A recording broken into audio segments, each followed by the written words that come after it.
What is up, guys? It is the Sound Alchemist, and I have returned to bring you 40 facts on the Warhammer 40K universe.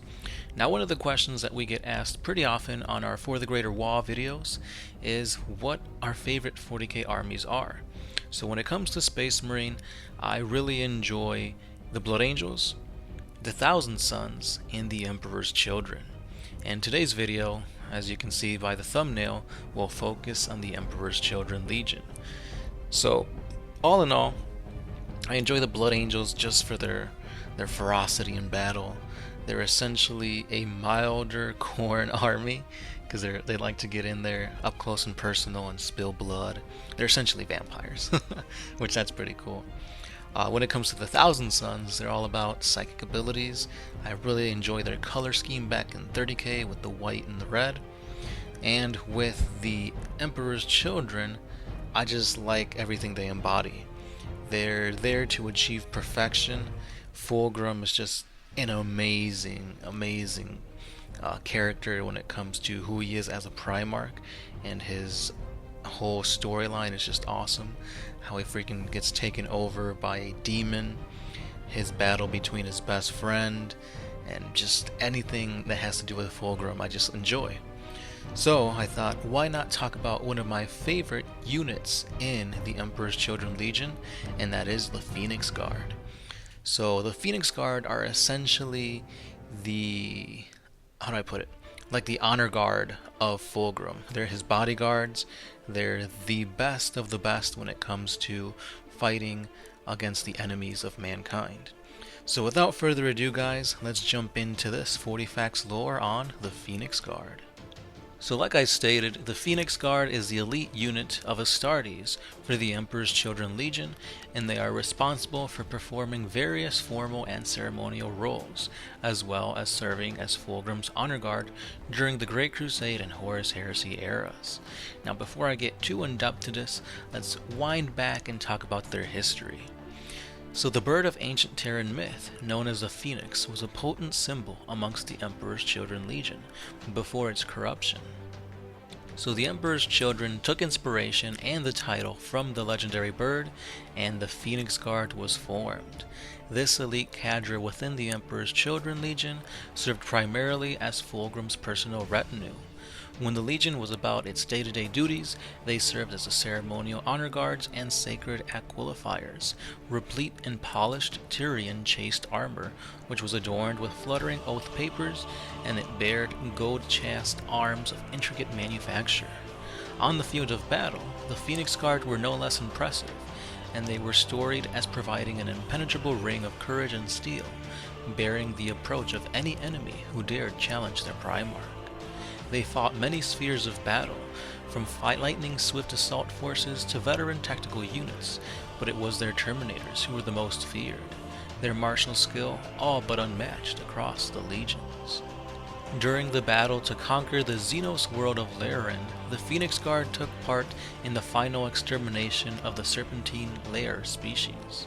Their entire unit was slain on the world of Tartarus, in the Padris region of the galaxy, after Fulgrim, already under the influence of chaos, through the lair demon sword he had captured on Laren, took offense at the Eldar Farseer Eldrad Orthran's warning about Horus's corruption by chaos, and they proceeded to open fire on this Farseer and his troops from Craftworld Orthway.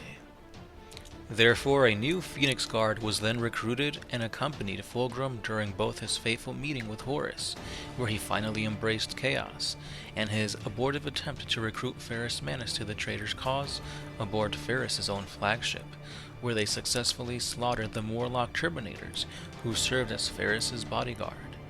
While the Phoenix Guard served Fulgrim through the Battle of Terra, it is unknown if they still exist, whether it is that they serve as the Demon Prince's bodyguard on the unknown demon world he now calls home. So basically what happens here is that the Phoenix Guard are Fulgrim's, they're his right-hand unit. They follow him to wherever he needs to be, and he basically wrecks house with them. They are so strong that they were able to overpower and take out Ferrus Manus' own personal bodyguard. So when it comes to elite soldiers, these guys are literally perfection. Now, that was back in the Horus Heresy, and in new 40k lore, they are unknown. There's nothing that kind of leads them that they survived. Maybe they became demon hosts or something like that, but we just have to wait and see when the new Slaneshi stuff comes out. Hopefully they become, well, I want to see them become kind of a mix of the Gal Vorback, which are basically possessed Space Marines, and that'll just be cool because they'll be all beefed up and demonically infused, and they'll be even more of a powerhouse on the battlefield. So, with that being said, let's dive into their war gear, beginning with the infamous Phoenix Power Sphere. Patterned in imitation of the deadly and arcane power halberds wielded by the Legio Custodes, these elegant blades, while merely pale imitations of those legendary pole arms, are still hugely lethal weapons in their own right. The Sonic Screamers.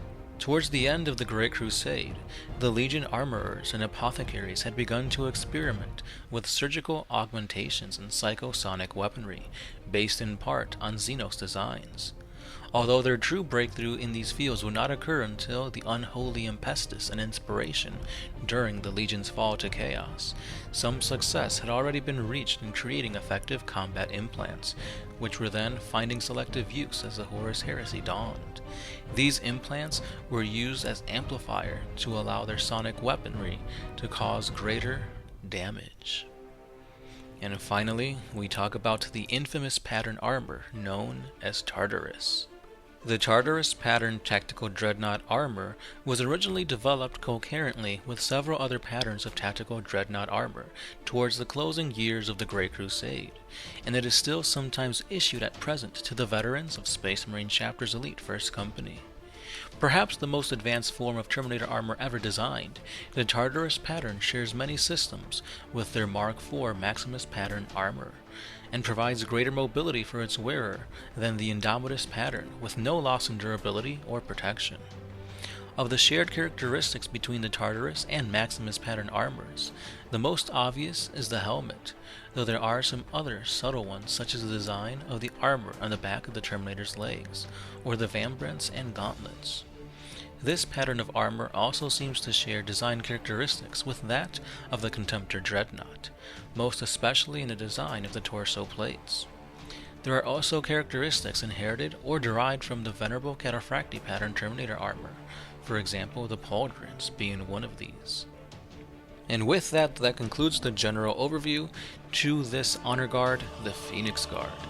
So my question to you guys is, do you think that these guys are indeed the strongest honor guard for all the legions of Astartes? So that's counting the good guys or the loyalists, so like the Ultramarines, Blood Angels and all that, and the traitors. In my opinion, they're pretty close. I want to say maybe Horus's honor guard was probably the strongest, but again, that's a video for another time. I just want to kind of rouse the flames of that kind of conversation going. Now, another unit that is a close second to the Phoenix Guard is the Brotherhood of the Palatine Blade. So these are the Emperor's Children specialist troops who are really, really awesome swordsmen. They look amazing, and for a second there, I actually did purchase these guys, and I built them up, but for some reason, I don't know why, for some reason I ended up selling them, which I regret, because they looked awesome.